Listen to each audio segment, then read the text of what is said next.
All right, welcome everybody. Hello there. I'm Dwayne Davison on behalf of the Valparaiso International Center. Welcome to our Fourth Friday event. Tonight is on India.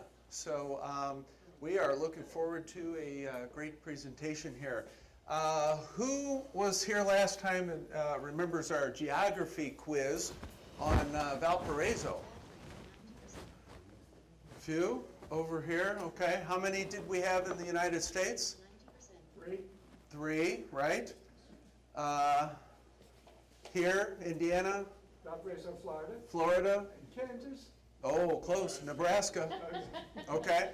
So, I don't think Ron is here. No?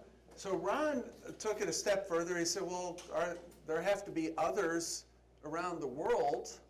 So I didn't know this, so I did check it out. How many Valparaisos are in the world? That's our namesake, Chile. Chile, right? Okay. Yes, there is one in Florida, correct, but outside of the United States. Any others? South America. Spain, South America, yes, that's right. So I'm going to go over the list. There are a lot. So let's learn together here. There are 29 altogether. 29. So 3 in the United States. There are 9 in Colombia.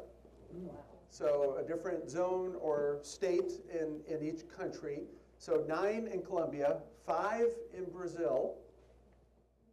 Did you know that, Ben? Nope. So now you know. Bolivia, 2. Then 1 each for Venezuela, Ecuador, Honduras, Nicaragua. Richard, did you know there was one in Haiti? Now you know. Mexico, Spain. Carlos did not mention that last month. Philippines. Philippines. Let's see, Natalie, are you here? Nope. There's one in Canada. And is that it? So I guess that's going to be 29 then. So there you go, 29 Valparaisos. All right. Yes? The oldest? Oh my gosh. Now you have to go do more research. Yes. I am glad that you asked that, Sue, but the answer will be revealed next Fourth Friday. Yes. Of course, I know the answer, but we'll reveal it next month. Okay. So speaking of next month, a lot of people ask about, well, what's the Fourth Friday going to be in August? I want to make sure I plan. We'll let you know when we know what it's going to be. So each month it's a little bit of a whirlwind. For example, our presenter tonight was just in Morocco up until this past week, so she's probably still under jet lag right now. But we will let you know. Best way is our email list, which we have over on the table. If you're not on it, if you didn't receive an invitation tonight, that means you're not on it. We do have a website, valpovic.org. We have Facebook, Twitter, and Instagram as well. But the website and the email will be your primary opportunities to find out about things. Last month, for the first time, we tried recording. So did anybody who either made it or didn't make it, but's here tonight, see our recording on Spain? And if not, it's on our Facebook page and it's on our website.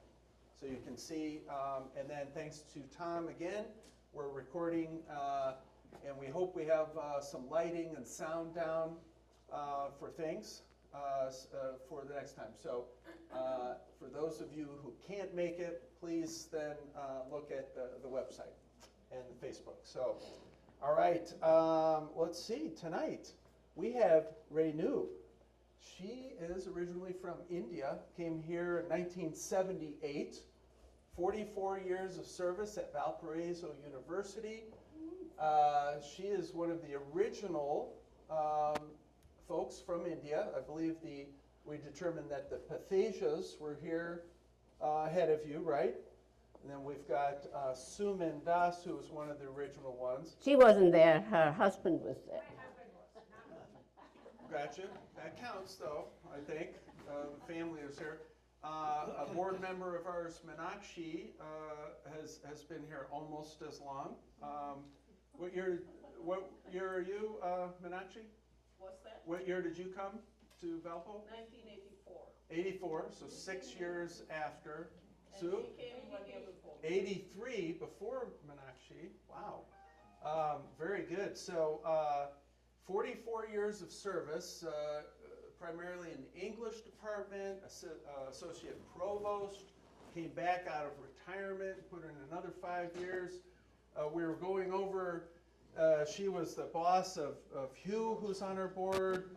I think helped hire Richard, who's on our board. Brought Meenakshi from India. Then I asked her, are you my boss too? Because everyone at the Vic she had some connection with. So anyway, she is, as I just mentioned, just back from Morocco, but she does go to India quite often. Returns at least, it seems like every year or every other year or so. So she is up to date and current. But I am glad, Suja, when did you come to Valpo? 2006, newcomer, okay, gotcha. Come on in, welcome. So, anyway, as you guys know, whether you've been here or not, we'll go to about 8:15 and then open it up for questions and answers at that point. And then at 8:30 or so, we'll have some good food and drink from India and socialize. So hold your questions till, kind of more or less the end of the presentation. But if you could, please help me welcome Renu Juneja.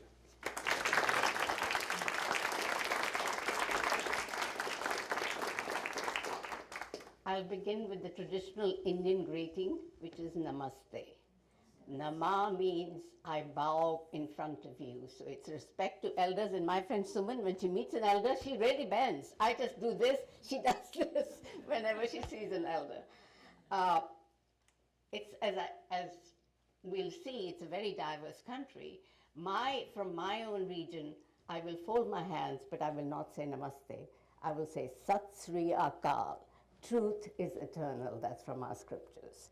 The Muslims will say adab, or they'll say, if they're more religious, they'll say salam alaikum. So, but namaste has become the traditional Indian greeting. I've even seen my Muslim friends do namaste because it is the recognizable way that Indians greet each other. So when Meenakshi and Dwayne said, will you talk on India? And India, I said, my God, how can you sum up India? How can you even put in together something? So I tried to find a commonality of theme, which I hope works, and I call it continuity, diversity, tolerance, and segregation. Segregation doesn't sound good, but it is what it is. Okay, so as Dwayne mentioned, I teach. I taught for a long time, and one of the courses I taught was called, post-colonial literature, but really world literature in English. And then I would ask if we usually did Caribbean stuff, we did India, and maybe one other country, but I always made them read Salman Rushdie. So when I'd ask my students, what are your perceptions of India, this is the kind of response.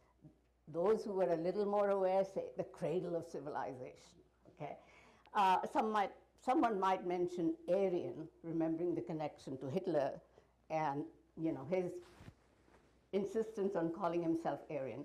Then hesitantly I'd get very poverty-stricken, superstitious, and then somebody would be confused and say, but all you Indians in America are doing so well professionally, how does it make any sense? Uh, then they might mention that India is polytheistic. It isn't really, but we can get to that later. It's caste-ridden. That's the segregation, one of the elements of segregation.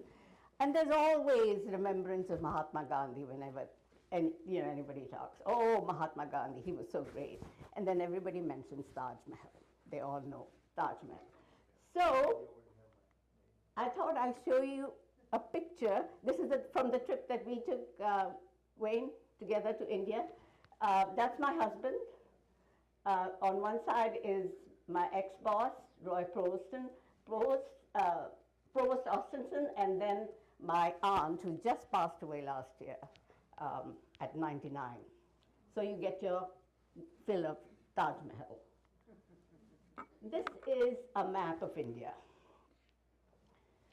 This is after the partition. I don't know how many of you know that the country was partitioned by the British when they left.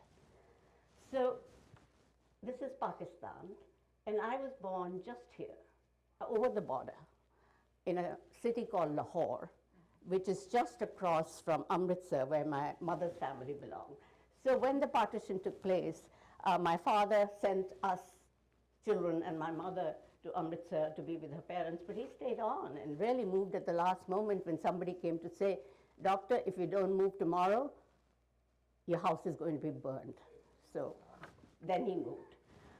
And then what is now Bangladesh was part of Pakistan when Pakistan was created.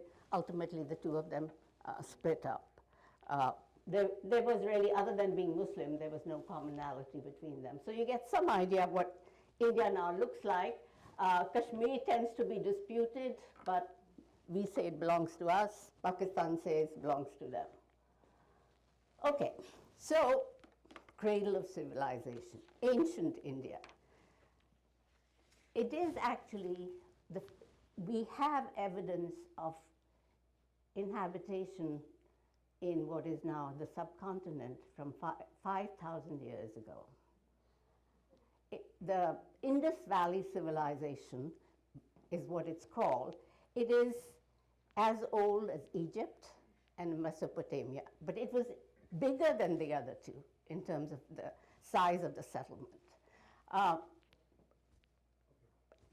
The word India comes from the river Indus, which is now in Pakistan. But nobody, it was a mispronunciation, as the British has done with others. It was the river was called Sindhu, but the foreigners couldn't say it, so it became Indus, and from there it became India. We don't generally refer, until now, we generally did not refer to ourselves as Indian. The British claimed that they created India before that there was no India. We can talk about that too. But we traditionally refer to ourselves as Hindustan. Stan is place. You have Uzbekistan, you have Pakistan, you have all these stans all around Middle Asia. And this was the land of Hindus. That's how the Mughals and the Muslims referred to us, and we called ourselves Hindustan. And before that, before the term Hindustan could be used, because only the people who are not Hindus would characterize us as Hindustan, the name that we had for ourselves was Bharat. It comes from mythology. I don't want to get into the story, but we speak of ourselves even now as Bharatvarsh. Varsh means country, Bharatvarsh. So this is how we call ourselves. So there was the Indian civil.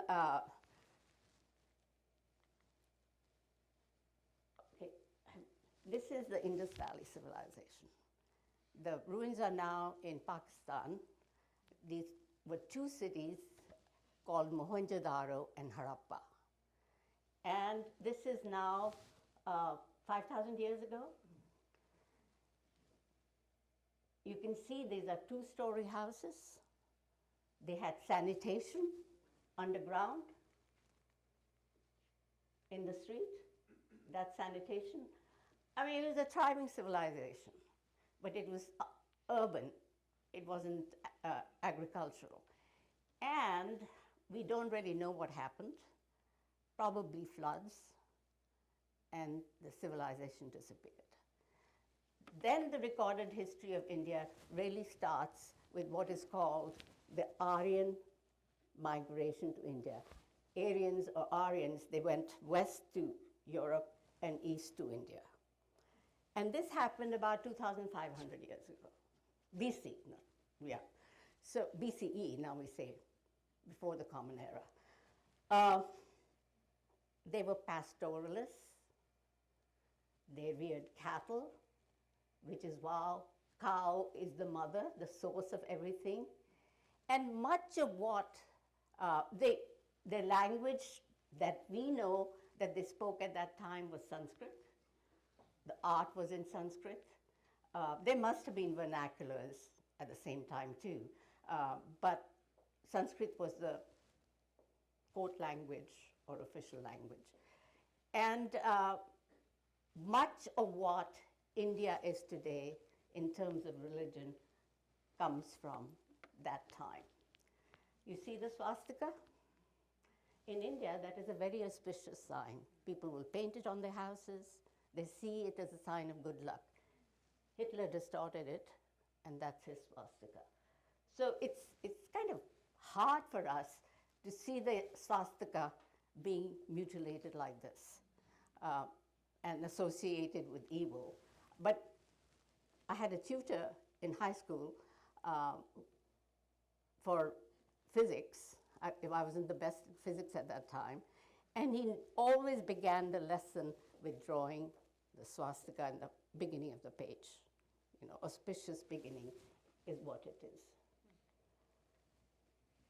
Okay, time to boast a little.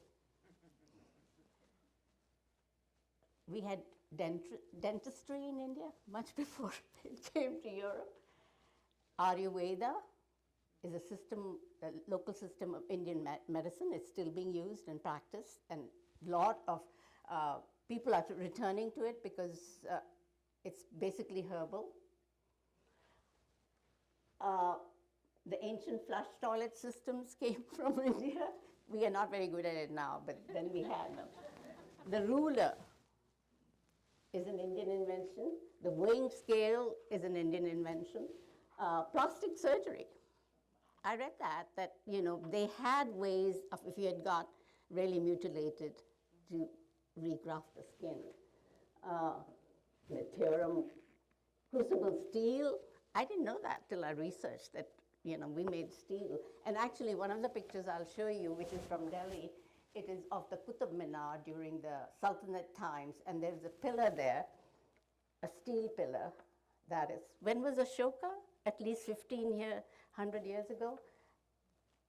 It's from that time, and it hasn't rusted. Wow. It's amazing. It's in the middle of a Muslim monument, so that's even more amazing, you know, this Hindu sculpture. Concept of zero and the Arabic numerals. I'm glad that the Arabs got them from us and then spread them to Europe. There's so many microphones on me. Two on this side. Okay, all right. And they spread them to Europe. I'm glad that they did. Can you imagine doing sums in Roman numerals? You know? It would be very hard. And mathematics in India. I've talked about zero being developed in India. It made possible all kinds of calculations that wouldn't have been possible. Actually, 3 other cultures had the zero, concept of zero, the Mayans, the Babylonians, but none of them understood it in quite this way, that it means shunya, you know, nothing. And you can build mathematics on that. And I've already told you about the Arabic numerals.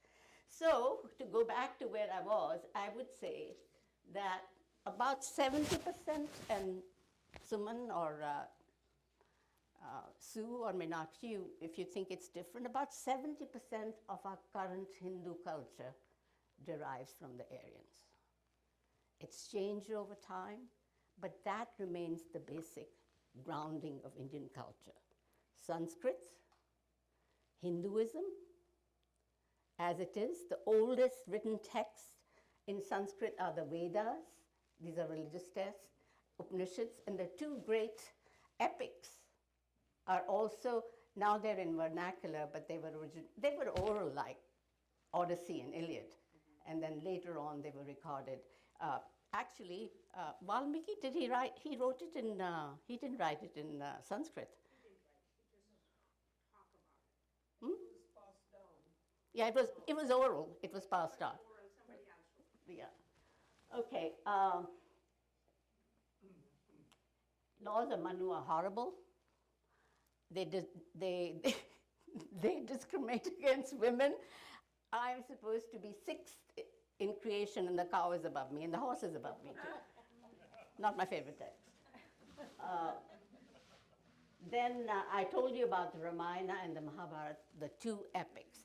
Ramayana tells the story of Lord Ram. Devout Hindus believe that he actually existed. But then, you don't know. You might have thought that Odyssey was all made up, but now we found ruins of Troy. So who knows?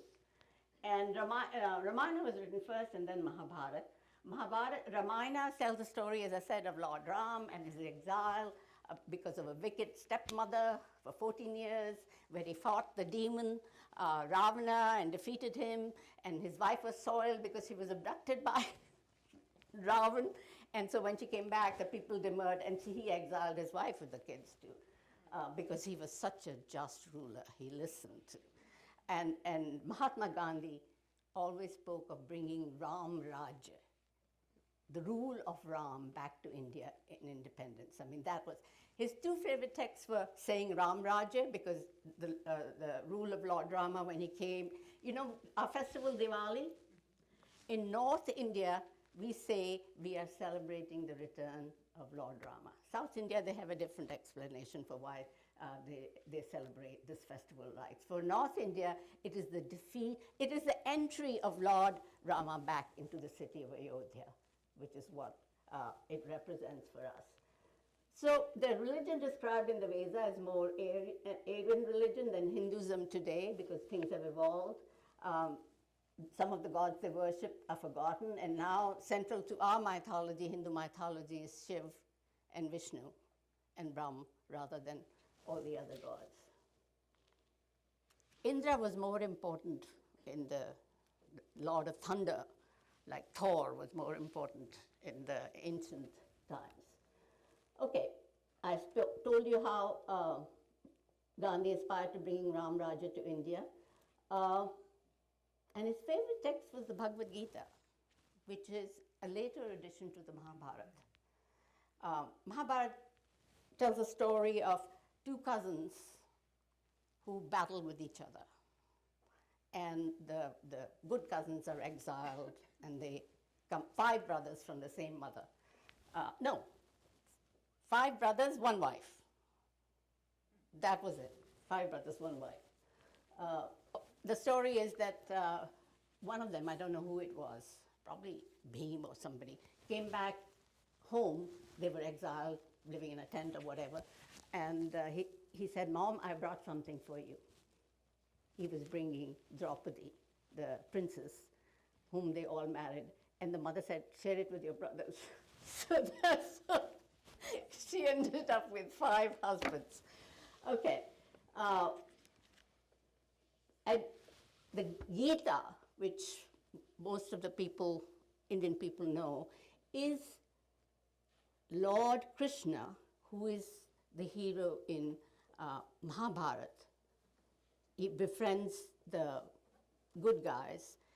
He gives a sermon to Arjun, one of the 5 brothers, the fighter, who doesn't want to go to war. He says, "How can I fight my own brothers? How can I do this? This is sin." And then you have a discourse by Krishna, which is really very powerful, not just about that. And then he reveals himself as this huge, I don't know, the description is kind of scary about what he is when he reveals himself fully as God. Hinduism, okay. It's not a single religion. People say it's a way of life. People in the north may worship different gods. People in the south may worship, but it's all still Hinduism. It's not an organized religion. It's not a religion of the book, like Judaism and Christianity and Islam are. Judaism less, more so Christianity and Islam. So one of the core beliefs of Hinduism is that life, it's samsara. This world is a life of constant death, rebirth, death. So Hindus believe in rebirth. So do the Buddhists, so do the Jains. They are offshoots of Hinduism, and so does my religion. Okay, you can do it.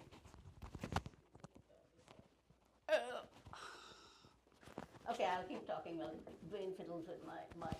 You know, Renu, put it on that side. Yeah. All right.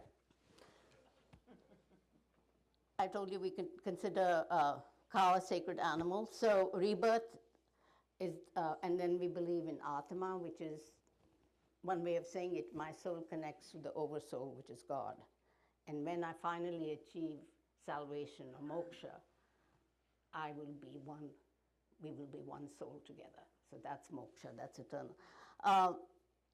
And the theory of karma, our actions as we do them now will affect our rebirth. One of my maids who brought me up used to say, my dog was very spoiled. She used to say, she must have been princess in her life. But she did something bad, so see, now she's a dog, but she's still a princess. Indians don't eat, most Hindus won't eat beef or pork. Many are vegetarians. Sikhs tend to eat meat, but then still stay away from beef. And Hinduism is closely related to other Indian religions. Think about it. 3 of the world's oldest religions come from India. Buddhism spread eastward. Hinduism mostly stayed in India, but huge number of people are Hindus. And Jainism remained restricted partly because it's a very ascetic religion. Requires a lot of sacrifice and have you heard of the concept of ahimsa? Ahimsa is, oh, you should know. Don't know ahimsa? Never kill anything or anybody, you know. Stay away, ahimsa. Now, Jains practice ahimsa, some of the monks practice ahimsa to the extent that they will wear a mask on their face when they go outside because they don't even want to kill an insect by breathing it in. And they'll walk barefoot because they don't want to be killing. And I don't know what the reason is, but they don't eat vegetables that grow under the ground. If somebody else knows the explanation, you can give it to me. So they're very restricted diet in some ways. So they won't eat potatoes, they won't eat carrots, they won't eat onions, they don't eat garlic, those kinds. Okay. So I have given you one scene from Ramayana. That's the 10-headed demon, Ravana, that Lord Rama is killing with his arrow. And this is the festival we celebrate in the north. It's called Dussehra. It happens just before the Diwali when Lord Ram returns home to India. And I think below there is the monkey god, Hanuman. He's wrestling with someone. So, and this scene is from the Gita, the Mahabharata. That's Lord Krishna, the blue. He's always represented, he was dark and is always represented as blue. Ram will be light-skinned, Krishna will always be blue. And he's giving his discourse to Arjun, one of the 5 brothers, the martial one. Okay, so we've talked about caste, or I have mentioned caste, and this is one of the legacies of Hinduism, of Aryan Hinduism. Originally, it was probably created as a division of labor. So, you know, the priests were Brahmins, the Kshatriyas were the warriors, Vaishvas were merchants, and Shudra who did menial jobs. But then there were the untouchables. I think the explanation is when the Aryan tribes came to North India, they dislocated the indigenous people who didn't want to be lorded by them, and they escaped. And when they came back to be, because there was no economy without, without these Aryans controlling everything, when they came back, they were absorbed in the most humiliating jobs. So toilet, butchering, things that most Indians would regard as polluting in some ways, they became those jobs. And untouchables, even today, in the villages, sometimes they're not really allowed to drink from the same well. There are all kinds of other discriminations that still continue. They are not there in the cities. I think people don't even realize that you could be untouchable. And of course, we have a quota system now in education and in jobs, which gives preference to the untouchables. But in marriage, there's not one Indian I know where caste will not be considered. Even me, I'm a Sikh. We did away with caste. One of our baptizing rituals is that we will all drink from the same cup so that you can't maintain this separation and segregation. But I heard my father say, oh, he's a Ramgarhia, meaning he was in a lower class, and we shouldn't be marrying into such a family or something like that.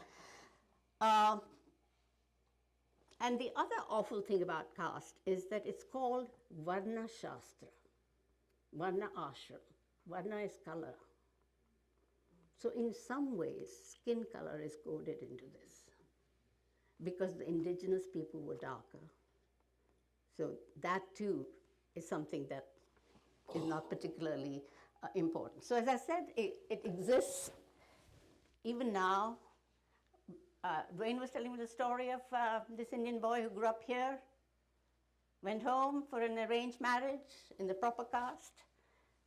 I would say 70% of Indian marriages are still arranged and preferred to be. I mean, people like it. They don't dislike it. They say, we don't have to hunt for boys or girls and drive ourselves crazy. We can focus on other things. Our parents will find us a suitable match, and they will find us a match who's compatible with my family and their family. So, it won't be me marrying an American, which is disruptive. It was to my family. But it'll be people like us that we marry, and we marry within our religion. There's a magazine called India Abroad. I should have kept a few of them, but there's a whole matrimonial column in there. Homely Brahmin girl seeking, homely means home oriented, not, so they will say homely Brahmin girl seeking a good match for a tall, homely Brahmin girl with a educated, highly educated Brahmin young man. So caste plays such a, you see this, once in a while you get one, caste no barrier. I love those, caste no barrier in the cities. So even now, Suman married within caste, Meenakshi married within caste, Jats. I didn't. We did have a choice, but my dad picked up, like Renu said, when he picked the right path. They make sure that education is there and whatever the circumstances they are the same. Suman says she met him only for 2 days, and look at what a wonderful marriage. Just 2 hours. 2 hours. I met him in 2 hours, and they asked my husband to say yes, and they asked me, what you think? They gave us a choice. After 2 hours, I said, it's okay. What about you, Sue? You guys marry within family. Yes, that's the secret. Yeah. You marry, the first person you look at is your mother's brother. My son used to say, we are a circle, Mom, we are not a tree. Yeah, they're all interconnected. You've heard about Buddha. This was again around 2000 BCE. It's an ancient religion. His name was Siddhartha. He was a prince of a small local family, and they were what moved him away from Hinduism was he saw four signs. Now let me remember. He saw an old man one day. He saw a sick person one day, and he saw. Does anybody else remember? Yeah. Death. He saw somebody that And then there was one other thing, and that made him question what is the value of life that I'm leading. So he left his home, he left his son, escaped at night to look for enlightenment. And he found it under the Bodhi tree. He was meditating there, and he found it. So Buddhism, though it may not have flourished in India for that long, has influenced India quite a bit. Most of the earlier empires were those of Hindu rulers. Some of the architects I'll show you were Hindu empires. But one of them, and there's a good movie, Ashoka. One of them, he saw the monks, Buddhist monks pass by, and he inquired who they are, and he became an ardent Buddhist. And he set up these pillars that I will show you, all over, the stupas, to commemorate Buddhism. So Ashoka the Great, there's a movie, I think it's in English. but he killed a lot of people before that. I know, he was a king in search of a big empire. So he was killing a lot of people before that, before he became Buddhist. So this is one of the incarnations, the present-day incarnation of Lord Mahavir that the Jains follow, and that is Gautam Buddha. That's actually from a replication of the Bodhi tree, but it's in Sri Lanka. People in Sri Lanka are also Buddhist. And in China, Buddhism was pretty big. Most of the East, it still is pretty big. Okay, festivals. Diwali, we've talked about, celebration, festival of lights. And most families will make these designs in their house, in front of their door, with colored powder and flowers, and then they light light. So in some ways, they say it's the victory of light over darkness, that kind of thing. And this is the other popular, and so this is associated with Lord Ram, the one epic of Lord Ram. This one is associated with Lord Krishna. It's really a spring festival of color. We throw color on everybody. You can't escape. If you go out, be prepared, and you're supposed to wear white so that it shows. And nobody can escape. If you get out of the house, you're going to be subjected to this. And in North India, I don't think it'll be in South India, we drink, bhang is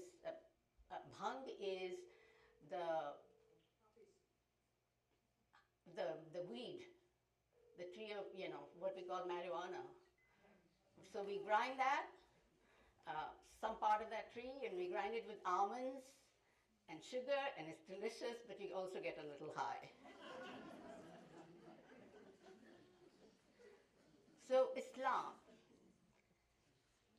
we have the biggest population of Muslims in India after Indonesia, larger than in Pakistan, which isolated itself.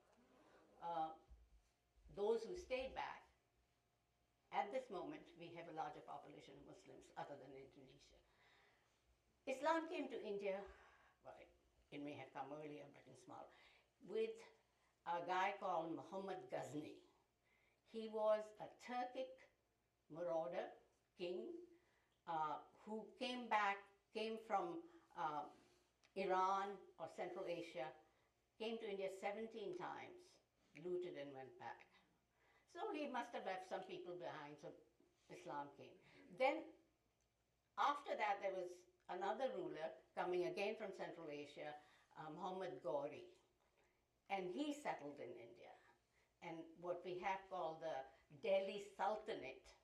So if you go to Delhi, you can go every 5-10 yards and you'll find a monument that belongs to the Sultanate in some ways. I mean, it just ruins all over.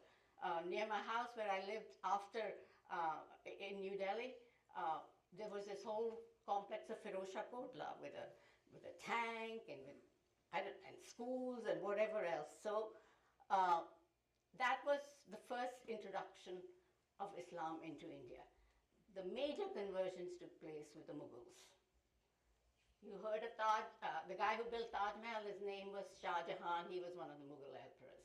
The first was Babur, then it was Akbar, then it was Jahangir, then it was Shah Jahan, then it was Aurangzeb. His son killed him and his brother to take over the throne.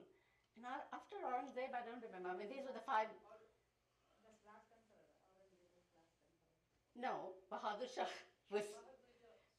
There were two Bahadur Shahs. Bahadur Shah II were when the British came. So by the time the British came, the Mughal Empire had disintegrated. But it ruled a huge swath of India, from north to the south, east to west. They were challenged. Actually, I'm a Sikh, and my 10th Guru was a warrior, and he fought the Muslims, and he died fighting the Muslims. And from 5th Guru onward, there was always a challenge to the Muslims, Islam, in my tradition. So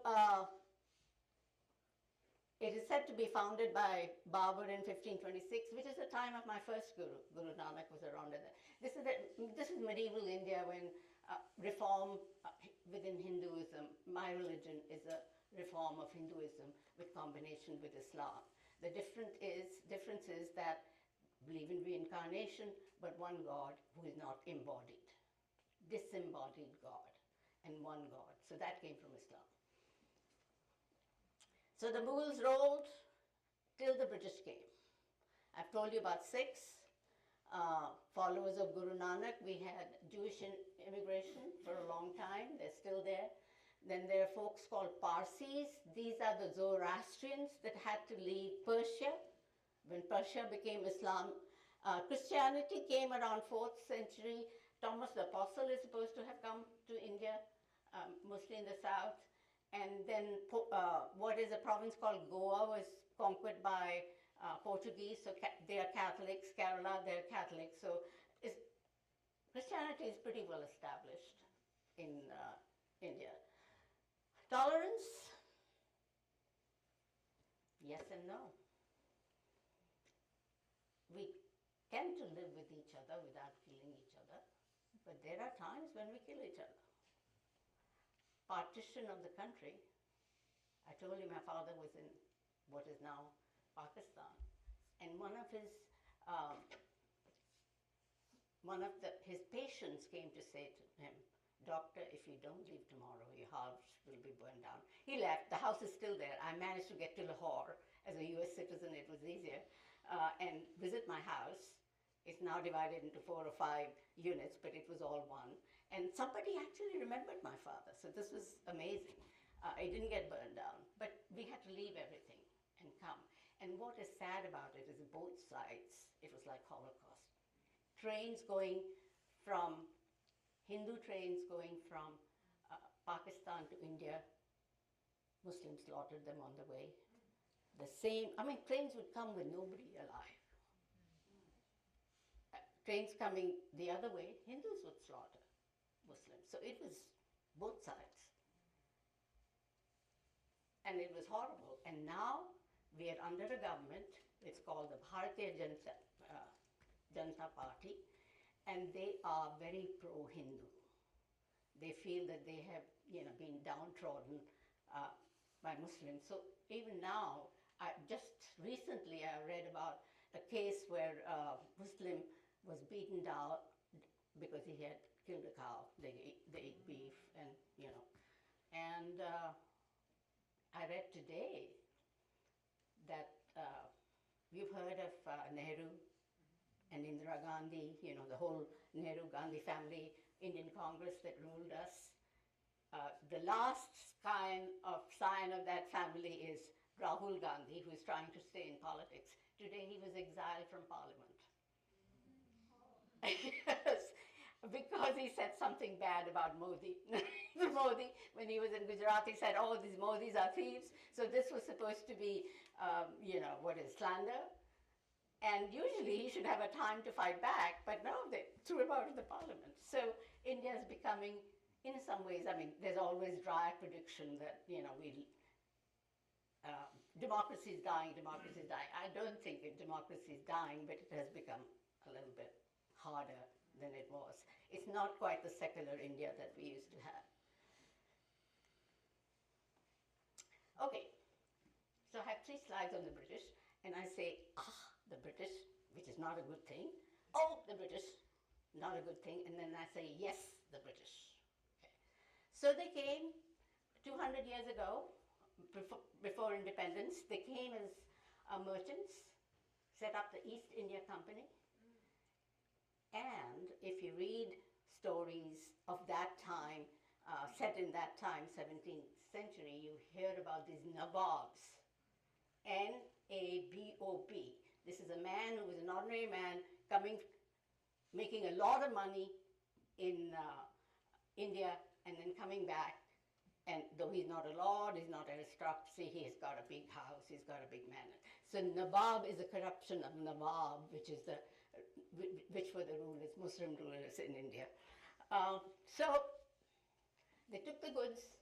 That's the difference between the Mughals and the British. The Mughals stayed in India. Whatever art or merchandise or crafts were developed, they stayed in India. They may not have been always very kind to Hindus, but they stayed in India. British just took the stuff and took it out. The other thing they did is, once they began to actually rule the country, the other thing they did is India grew a lot of cotton. They took the cotton to Lancashire and to Manchester, set up mills there, cloth was made there, and then it had to come back to India and be sold. So it was sold at a higher price than if they would have. Gandhi, if you see his pictures, they're very often sitting on the spinning wheel. The idea was, we'll make our own cloth. We don't need to depend on, they put a tax on salt. And every Indian had to, there was tax on agriculture, so they were getting rich, basically. They were getting rich over the backs of Indians. And they never assimilated. They stayed in the separate enclaves. Earlier there were intermarriages, but then once the British women were able to come to India and marry there, then that stopped also. Salt, tax on salt. One of the famous protest marches of Gandhi was called the Salt March. He was going from where he was born in Gujarat all the way to the sea to get salt from the sea rather than to have to pay the tax. So lots of people say, oh, the British gave. I sincerely and truly believe that the Indians were actually doing quite well until the British came, and they left us poor.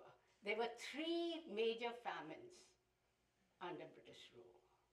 The mortality was 32 years when they left. So here's Rudyard Kipling. Take up the white man's burden. This is the guy who wrote the Jungle book. It's a good book, but take up the white man's burden, the savage wars of peace. We didn't have peace. Fill full the mouth of famine. We had 3 famines. And bid the sickness cease. And I'm telling you about how high the mortality was. So what did they leave us with that I will still cherish? I wouldn't be here talking to you if they hadn't gifted me with the English language. I'm teaching English in America. And writers like Salman Rushdie and other great writers who write in English could only happen because of that. And it allows me to talk to Sue. She's from South India. We have very different languages. And she doesn't want to speak to me in Hindi, which is the language of the North, because she says my language is older and is richer in literature, which is indeed true. Tamil is the oldest language. I speak Telugu. No, but Telugu derives from Tamil. No. These are the Dravidian languages. Tamil is the oldest language. And people say that Dravidian languages, they didn't want to fight with the Aryans, so they moved south. And this particular group of languages may be influenced a little bit Sanskrit, but they have a few words, but it doesn't derive from Sanskrit. Most of the North Indian languages come from Sanskrit. The one I speak, Hindi, Urdu, which is spoken in Pakistan, Hindustani, Gujarati, Bengali, these are all languages that derive from Sanskrit.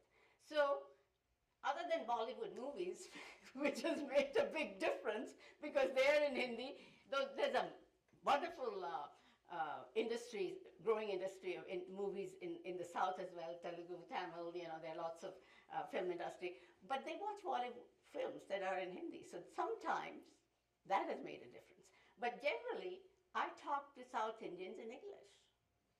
And they talk to me in English because we don't speak.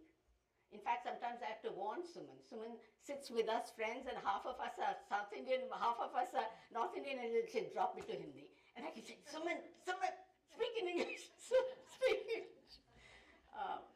So, that's the difference. And the continuity in some ways.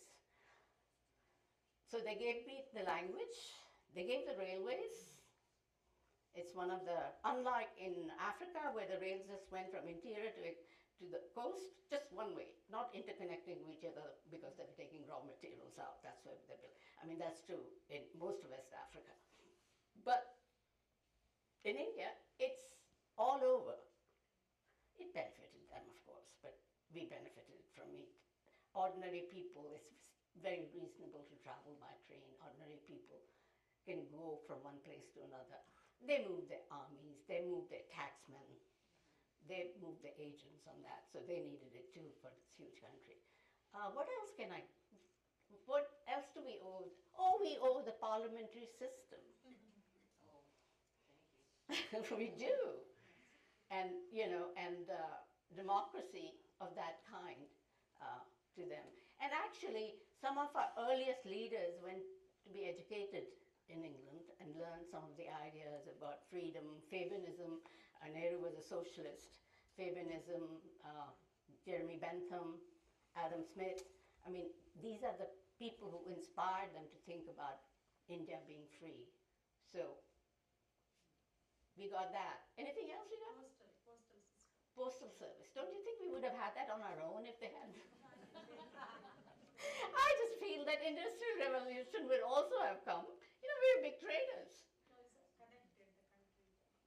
All over the country, yeah. Okay. So we have some things to owe them. And they left us very nice monuments too. I'll show those.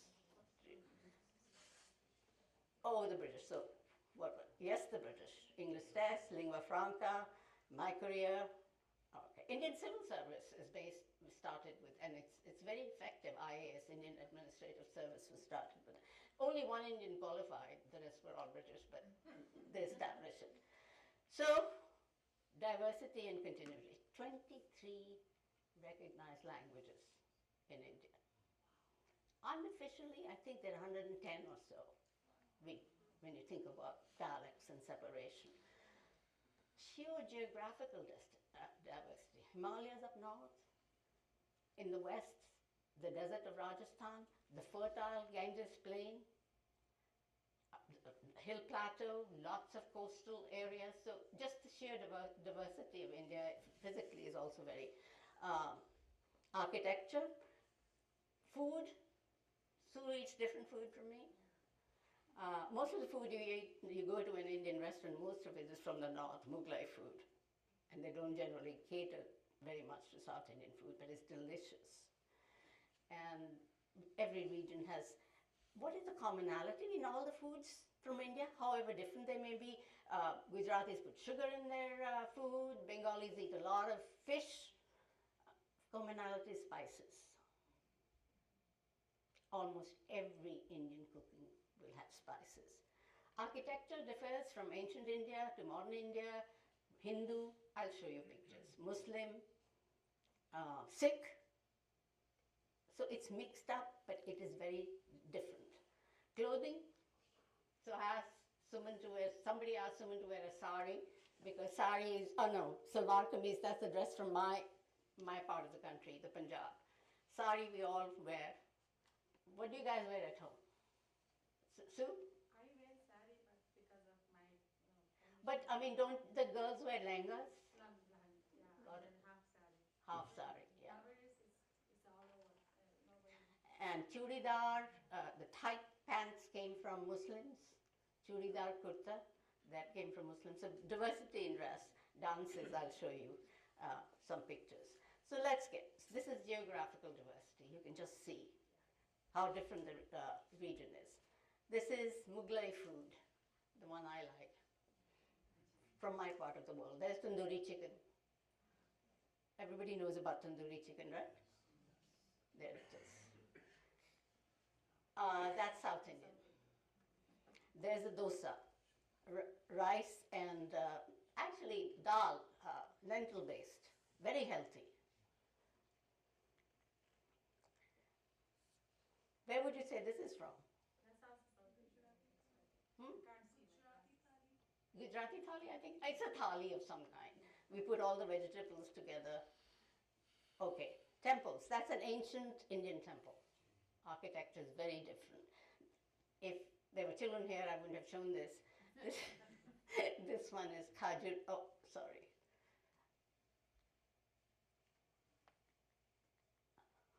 Just to titillate you a little. You see the sexual poses on the right? This is from the temples in the south, Khajuraho. This is actually from Khajuraho, and Konark has it. Only 10% of the temple is these sexual friezes. And they're supposed to be tantric and therefore allowing for fulfillment. And Kama Sutra comes from India. I mean, sex didn't become awful till maybe the Victorians arrived. So this is now Delhi Sultanate. See, I told you about that pillar? And that's the Qutub Minar. It's a memorial. Who built the Qutub Minar? Qutub? This is Lodi Gardens. Lodi was this is very close to my house. But you see the difference in Muslim architecture, there's a dome.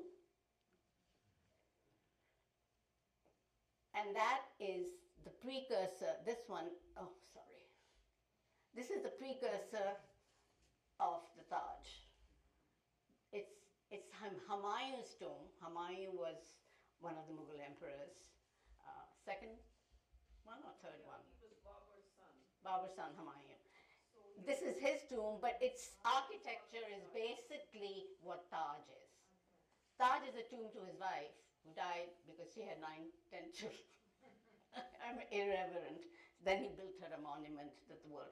Now this is, again, Muslim. This is the Red Fort built by Shah Jahan, who was the builder, as they say, of among the Mughals. So you see these minarets, and I'll show you, it's a combination of the Indian minaret and Islamic minaret, influenced by both.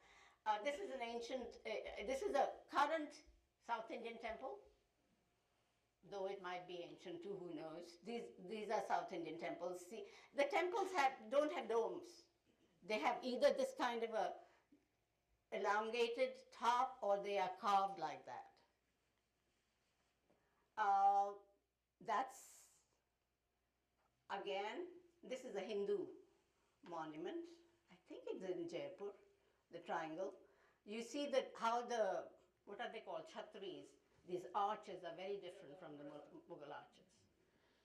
And this is a Sikh temple in Delhi.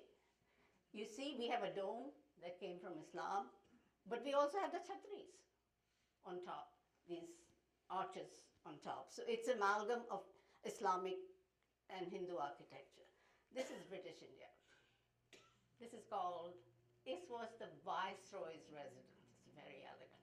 Now it's our president's home, Rashtrapati Bhavan, and parades take place in this all the time. That again, I've told you, is this is Victoria Gate in Bombay, so you can see Victorian architecture, and these are the dances. Now, who's going to tell me which one it is? Come on, someone? Okay, so this is Bharatnatyam, right? The first one. This is Kathak from the north. This is Odissi. And this is Kathakali, this is Manipuri, this is again Bharatnatyam. No, that's Odissi. Odissi? Odissi. Yeah, that's what I said, Odissi. And this is from my part of the world, Bhangra. I don't know what that is. It's a bad picture. So these are the folk dances. Again, regional and different. There's the Ghumar, the Rajasthan people do, they run Ghumar, Ghumar, Ghumar. And there's one that is celebrating Krishna, and he was a little flirty guy. He had the women of the town he lived in all following him, the gopis. This is my favorite Hindu avatar, actually. I think that's it. So, have I taken too much time? No, just right. So, you want to have questions? I'm ready to answer. You're good for another 10 minutes.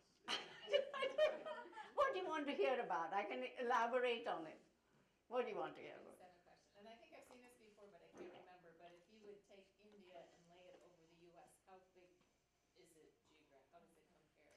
I think it's 1/3, About 1/3? Okay. but the population. Is more.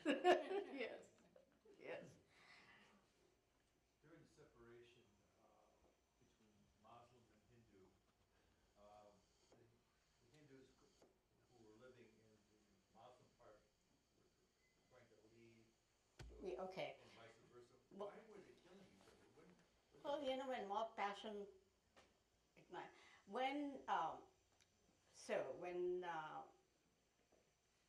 the British were leaving, the major party at that time was the Congress, Indian Congress Party. My mother was actually a member of it and an MP, member of Parliament.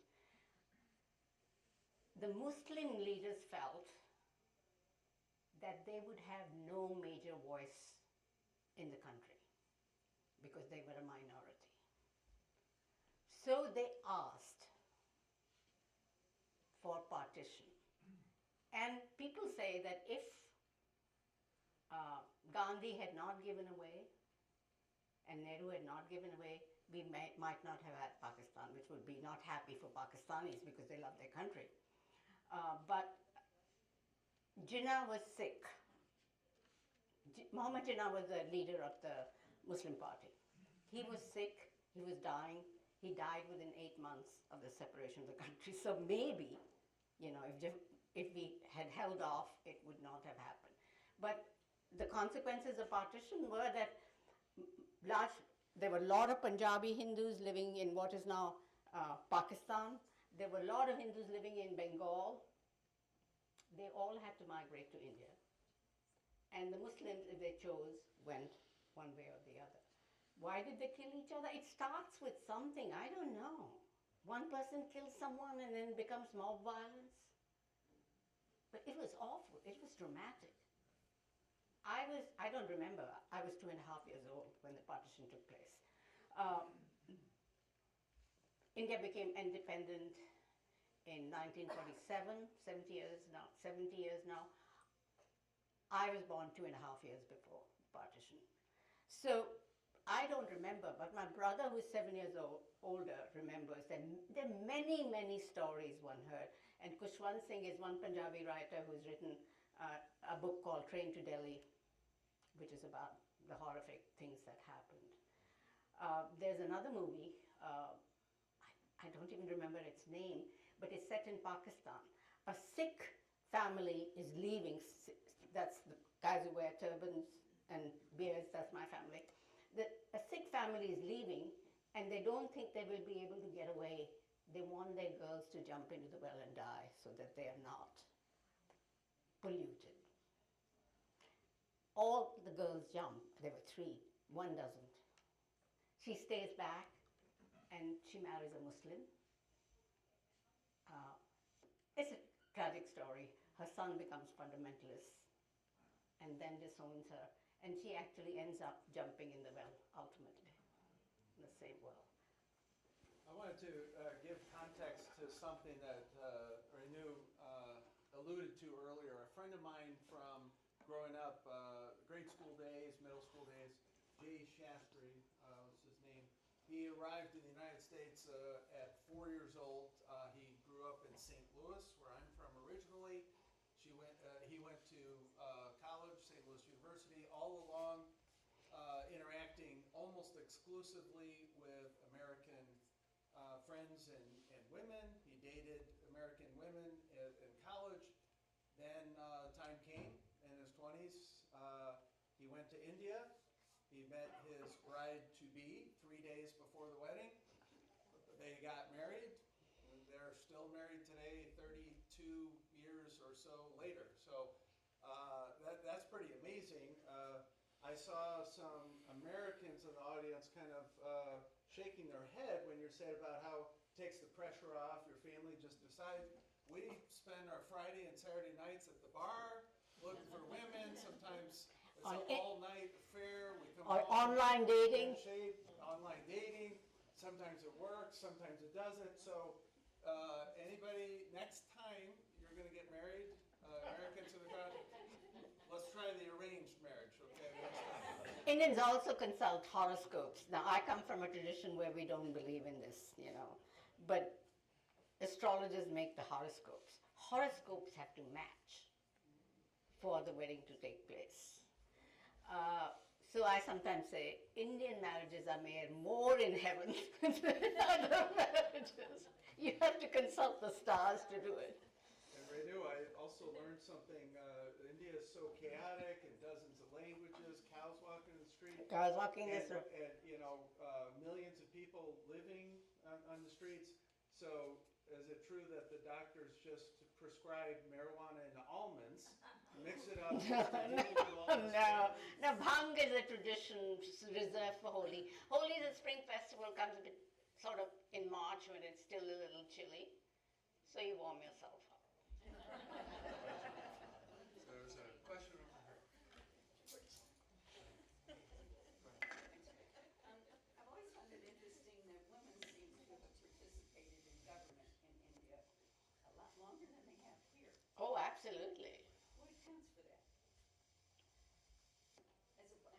Given the Islamic influence? Actually, the women were subdued only in Islam. Hindu women were always much more confident and participating. But part of it had to do with many women joined the independence movement, marched with the men to get, and so they were in a position then to take on roles.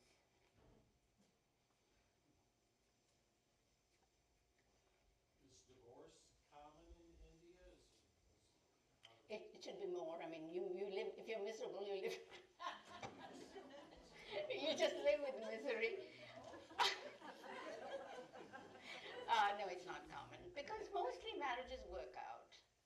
In-laws can be very difficult.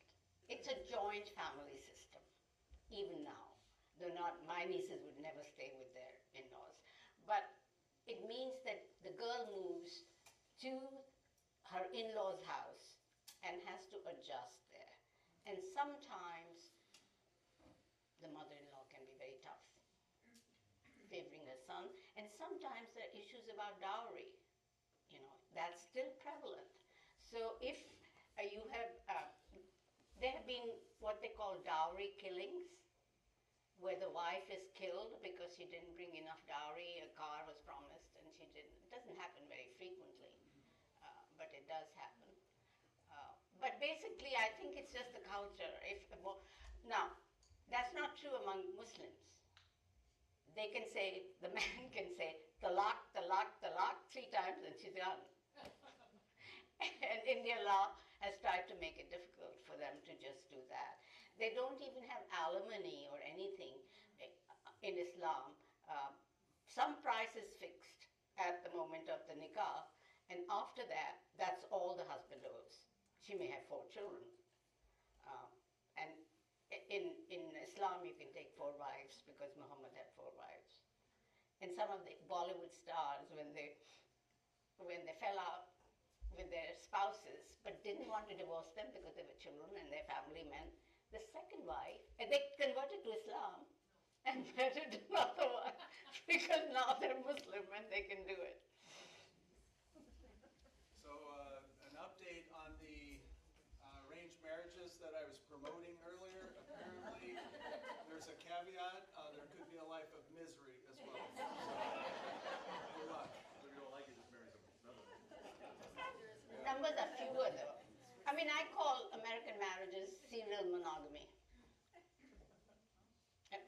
That's what it is, serial monogamy. Can you explain some of the food and drink that we are going to be partaking in soon?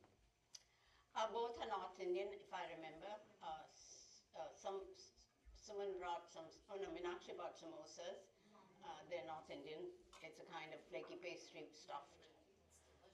And I think matti, then there is mango lassi, also from the north. So the food is mostly North Indian from what I know. And there's tea. And chana. Chana is garbanzo beans.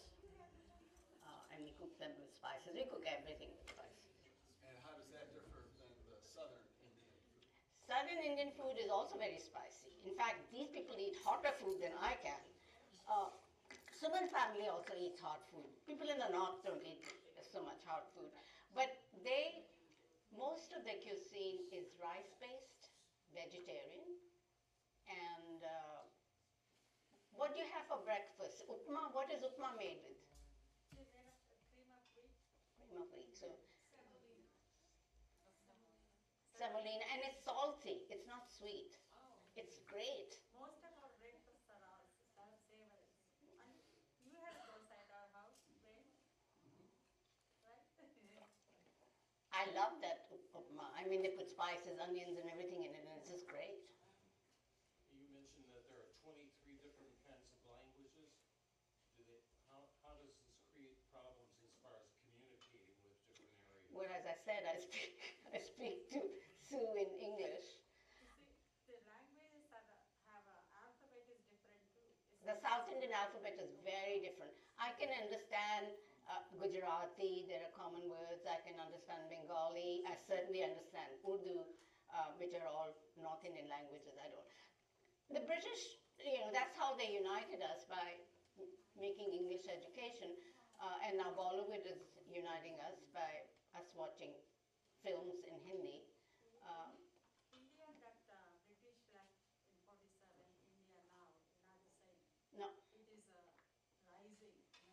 no, economically we're rising again. Modi may be killing democracies, but he's brought wealth. I don't know about, dollar is a currency that is all over, right? Indian rupee is becoming number 2 now. It's, 18 countries already said we will. Oh, really? Yeah. That's exciting. Yeah. Now, Modi has done well for industrialization, and certainly IT sector has boomed. The first steel mill, was set up by a very famous family, Tatas. You may have. They weren't allowed to compete with the British mills. The steel had to be imported. Jamshedji Tata couldn't, and then they put a 5% tax on anything that he sold. So it wasn't particularly useful in terms of. Independence came after the Second World War. Were there any elements of Indian society that were opposed to independence from the Brits? I'm sure there must have been. But we contributed. My tradition is very martial, the Sikhs. And even our one emperor, Ranjit Singh, again, very martial. So Sikhs joined we were there in East. We were there in Burma, fighting during the World War. And we were there, and some of us were in Europe as well. The Japanese intended to invade India. That was one of the things that they intended to. I don't know if they would have. Renu, there's one thing that recently a movie named RRR is on Netflix. It's a story about British rule, how it affected India. They were based on 2 heroes. It's in our language, but it's subtitled. It won an Oscar recently, a song. The song Natu Natu, Natu Natu. Bollywood dancing is fun. So we're getting all the questions here where the light is over in the dark. You guys, are you awake? Over here, any questions over on this side? For Renu? Or you're just ready to eat? Ready to eat. Is what it is, yeah. Ready to eat. Any last question from the enlightened ones over here? Yes. Thank you for your interesting presentation. I'd like to know, think if I'm not mistaken, you came here 44 years ago? Is that No, correct? earlier than that. I won a Fulbright at the age of 25 to Okay. come and do my PhD. So, So I was at Penn State where I met my husband. And when you first came, what was your, were there any cultural shocks that you still remember that were, some, but not many, because I came from Delhi, which is very cosmopolitan, westernized. My parents both spoke fluent English. My father was a physician. My mother was principal of a school, and then what are they called? Superintendent of schools in part of Delhi she was. So it wasn't that what was, I mean, there were things like the cafeteria, lining up in the cafeteria, and I got scared first time. I mean, I didn't know, what should I take, what shouldn't I take? Will I have enough money? Fulbright wasn't giving me too much money, so. And my mother came to the US on a Fulbright exchange program, and I was in 7th grade. So she came home and told all kinds of interesting stories. One of them was, why didn't Gandhi become a Christian? And then she wore the red spot that married women wear. And she said one of the children wanted to take it off, but she had hers with lipstick, so it couldn't come off. I actually made a mistake with that. I was wearing a red one. By that time I came, we could have plastic ones, stick-ons. So I had a red one, and one of the students asked me, what's that for? I said, it's a stop sign. So 2 weeks later, I'm wearing a green one because I'm matching it to my clothes. And he said, now he said, go. So Renu, I can't tell you how lucky you are. You started off in Happy Valley. Yes, Now you're in the Vale of Paradise. I know. Happy Valley. Best spots in the United States. Very good. Okay, any other final questions before we are breaking the eat? Yes. I was going to say that India, when you were describing the different languages, I always say it's similar to Europe, where there's some commonality there, but then there's different languages, different cultures, different traditions in each state. So it's not only the spoken language, but also the written language. Written, your southern languages are very different. But it's not just south like that. I think of like if you go to Tamil Nadu, Andhra Pradesh. Well, that's south in the for me. Each of those are different. No, the script is very similar. All that is south. I know, so these are different perspectives. I'm just saying that Yeah. north and south is there, but even in each one, like southern Europe, There is much diversity. different regional things. Yeah. And the comment about like all there's so much diversity everywhere. Even like you said, the animals.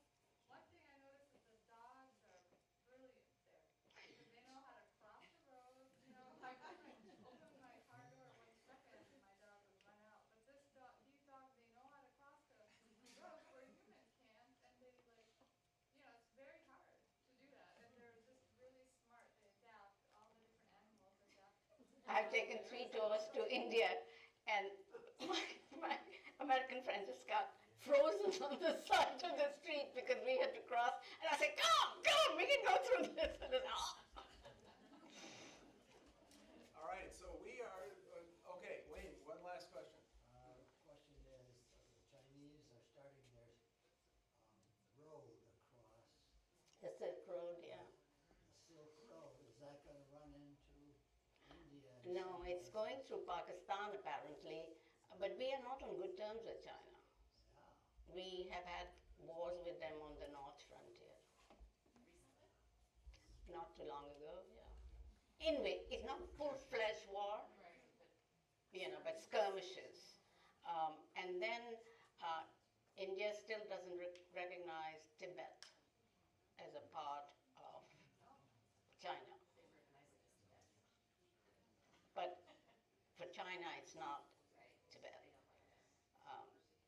fact, one of my Chinese colleagues took us to Tibet, and it was very interesting because, especially now that there's a train going all the way to Lhasa from China, it's going to mean, identity will not be so. Talking about languages, we still fight wars on language. Just recently, two states separated, Andhra Pradesh and Telangana, Yes, but the same language. but they separated Yeah. because They say now it's 28. now it's 28. I thought, no, where is Kannada spoken in Andhra? Karnataka. And Karnataka, Mysore. Mysore, okay. And See, South Indian has Kerala, Malayalam, Tamil, Kannada, and Telugu. Telugu, that's Andhra. Urdu? Tulu, yeah. But the four major languages are the ones she spoke. And Tamil is the oldest one from what I've heard. Yeah. Tamil, they say Tamil is derived from Sanskrit, not Telugu. But we see so many Sanskrit words in Telugu. No, they are Sanskrit words, but the language origin is different. They're called Dravidian languages. Dravidians were the original inhabitants of India. So they moved south. All right, There's a so question here. we're There's a question here. good. Okay, so go ahead. Okay, so I was curious about whether they have a lot of gold in India, and for example, if you bought a piece of land and somehow you find out that there's some gold in the piece of land, is it going to belong to you or the government? It'll belong to you if it's your land. There's not much gold left in India. But if it's your land, it belongs to you. I don't know if the government takes any portion of it. So, okay, we are going to wrap up. Renu is going to stay with us for quite some time so you can socialize with her after. We're probably going to put up tables over on this side so you can sit down and enjoy eating some food. We are happy that you came tonight. Always welcome to our Fourth Friday programs. As always, thank you to Trinity Lutheran Church for hosting us here.